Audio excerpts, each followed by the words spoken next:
Hello दोस्त, RRB technician vacancy 2024 3000 नहीं, 300 नहीं, 30,365 हो गया है।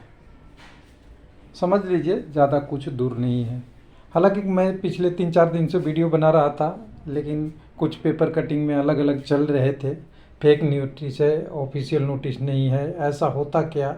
लेकिन अगर कोई 20-22 साल रेलवे में जॉब किया है तो उसे तो एक्सपीरियंस तो उन बच्चों से तो ज़्यादा ही है जो कम से कम पेपर कटिंग दिखा के लोगों को गुमराह करते हैं। हो सकता है अनुमान गलत हो जाए, ऐसा कुछ नहीं होता कि सब कुछ सही ही हो, लेकिन जो एनालिसिस है वो करीब करीब सच्चाई के करीब ले जाती है। तो रेलवे लाइफ का एनालिसिस फेल नहीं होगा, ऐसा दूसरी लोगों का अनुमान से आ गया है ऑफिशियल नोटिस में। अभी भी मैं कह रहा हूँ कि वैकेंसी 1000, 2000, 3000, 4000 आगे पीछे हो सकता है, लेकिन वैकेंसी इंक्रीज होगा, ये भी सही है। नोटिस फेक हो सकता है, लेकिन कंसेप्ट फेक नहीं होना चाहिए। और कंसेप्ट फेक न पहले था, जब वीडियो बनाया था तभी नहीं था। जब एलपी की वैकेंसी बढ़ी थी उससे पहले भी वीडियो 10 बने थे कि ये वैकेंसी बढ़ेगी तो बढ़ेगी, चाहे व्यू कितने चैनल पे आए लोगों को पता नहीं है, मैटर नहीं करता, लेकिन सच्चाई सामने आनी चाहिए।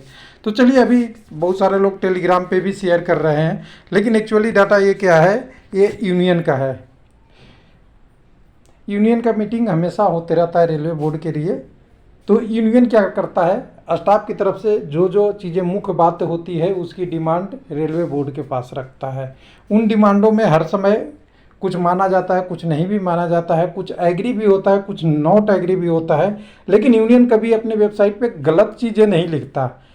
ये लिख देगा कि देना चाहिए, नहीं दे रहा है, ऐसा होना चाहिए, नहीं कर रहा है, लेकिन ये नहीं कहेगा कि ये हो गया है और बाद में मिलेगा कि नहीं हुआ, ऐसा कभी नहीं होता। तो यहाँ पे ऑफिशियल जो इनकी मीटिंग हुई है उसका डिस्कशन का डिटेल इन्होंने इस नोटिस में दे दिया है। प्रीव्यू में एलपी टेक्नीशियन की जो वैकेंसी एलपी की बड़ी थी उसकी भी इन्होंने इन्हेंसमेंट का दे दिया है। रिवाइज डीए वाला हुआ था वो भी दे दिया है। सब कुछ जो ट्रेनिंग अलाउंस वगैरह वगैरह जो भी था सही था। तो हम प्रीव्यू इसकी ले लेते हैं। प्रीव्यू हमने डाउनलोड कर लिया है।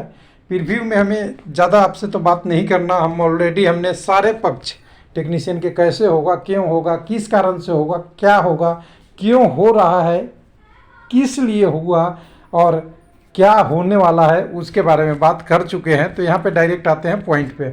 पॉइंट क्या है कि टेक्नीशियन का हेडिंग ही है।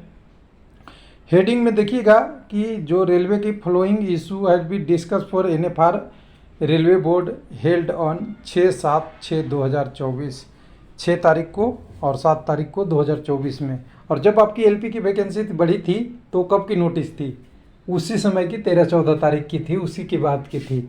और टेक्नीशियन की भी जो बात कर रहा है एजेंडा में जो डिस्कशन हुआ है, इस टेक्नीशियन में डिस्कस ये हुआ है कि जो आगे आगे चीज़ है, टेक्नीशियन में भी बहुत सारे पोस्ट होते हैं ना, उनके highlight of before CRB agreed for examine वगैरह वगैरह वगैरह जो भी है।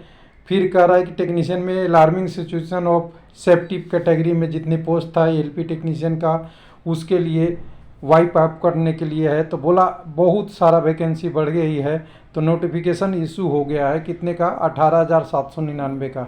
नोटिफिकेशन कितनी की थी, 5696 का आया, 18,796 वही। अभी टेक्नीशियन का नोटिस कितना था, तो 9,144 का। कितनी की बात हो रही है, 30,365 का। अभी भी मैं कह रहा हूँ 30,365 ना हो, 30,000 से थोड़ा कम ज़्यादा भी हो सकता है, 27 भी हो सकता है, 25-26 भी हो सकता है, 31-32-34 भी हो सकता है, लेकिन वैकेंसी तो बढ़नी है।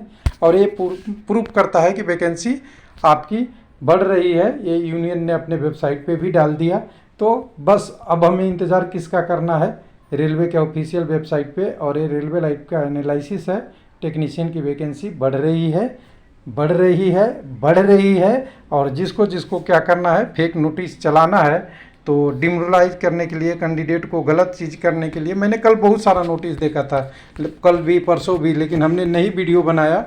मुझे पता था कि ऐसे करूंगा तो कैंडिडेट का हिम्मत टूटेगा और अब ये सारा चीज़ें नहीं बनानी चाहिए ना। हम भी इस नोटिस पर हम भी वीडियो बना सकते थे। 35,621 पोस्ट की है। तो मैंने सोचा कि चलो डेम ड्राइव नहीं करें, कुछ ऑफिशियल इन्फॉर्मेशन आए तभी शेयर करें। और शेयर करने से चाहे चैनल को कोई सब्सक्राइब करे या ना करे, इससे अंतर नहीं पड़ता। अंतर ये पड़ता है कि कितना डाटा का करेक्टनेस अपने विचारों, अपने समझदारी से दे। हो सकता है कई जगहों पे हम गलत भी हों, लेकिन टेक्निकलिटी को हमें छोड़ना नहीं है। थैंक यू, धन्यवाद।